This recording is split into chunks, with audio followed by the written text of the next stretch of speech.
Ever since the financial crisis of '08, there's been a sense that big banks took a predatory approach to the customers and that new regulations were needed to prevent similar problems in the future. Now, a lot's changed since then, but certainly not everything. Now, Wells-Fargo, the third largest bank in the U.S., they're on the defensive. That after essentially fleecing their customers just so the bank could make a little more money.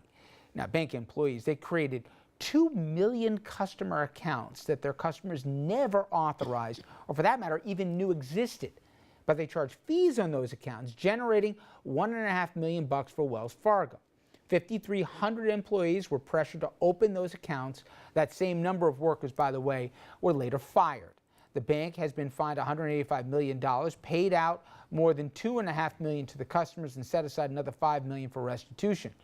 But the executive who oversaw it all was paid more than $125 million as she retired. Okay. Doug, help me out here. It seems to me that this thing lasted more than 6 months. 5,300 people, employees, were involved in it. They didn't all just all of a sudden get the same idea.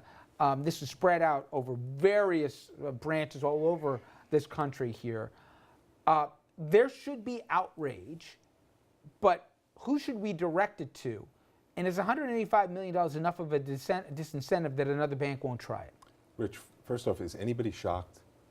I mean, at this point, you've had I don't know banks why. in the past. I was surprised you've they had did banks in the past laundering drug money. You've had banks selling Terrorist things money. that they knew that were bad, and they were selling it to customers. How many times are we going to listen to these stories? I mean, $185 million. Warren Buffett, I heard, because of this, he lost $1.2 billion in value of his stock. $185 million to Wells Fargo is nothing. Firing 5,300 employees. Who are these people? These people working as tellers that don't have no responsibility for this? This is criminal conduct. And we have people looking at asking for Donald Trump's divorce records when you have things like this going on in our country. And let's see what happens. So the way to curb this behavior going forward, is it to criminalize and certain people, have to really pay a criminal price, or is it to up the penalty to make it such a disincentive to try this again? Rich, it's everything. Banks operate, they have permission to operate as banks by the regulators. That has to be looked at. They operate for profit. That has to be looked at when you hit them for fines. If people are making decisions that are actually committing fraud, that's criminal conduct. Just because it's money alone, that's criminal conduct. Everything has to be on the table because it's happening over and over again. Look, the bottom line here is it depends.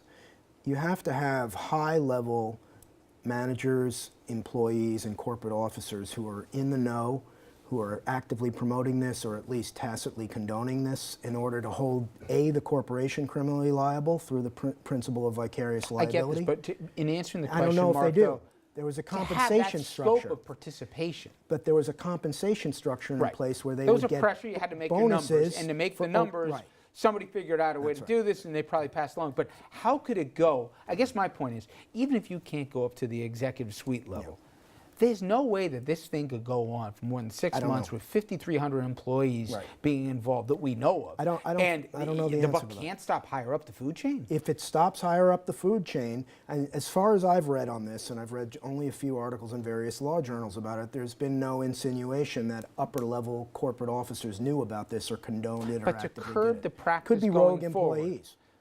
a lot of them. A lot of them, because of the way the compensation structure was set up so that they got bonuses for opening more and more accounts. Now, that sounds to me like a civil wrong. That you have a bad compensation structure in place. It's not uncommon for corporations to have a bonus structure like that I based guess on the only performance. thing to me is there is such a trust level that one has when you're going to a bank. Not anymore. Or that you should have. And the idea that it wasn't that they were just using their name. They were billing you, and they were using your accounts unbeknownst to you, that all you have to make good is you have to basically compensate for the people for how you harmed them, was a few million bucks, and you pay like you said, an $85 million fine. It's a rounding number.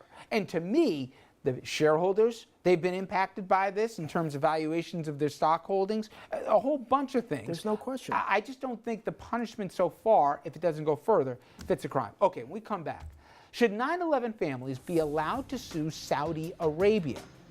And if you say absolutely, and many in Congress are saying just that, could it eventually actually put Americans in legal jeopardy? We'll discuss and debate that after this.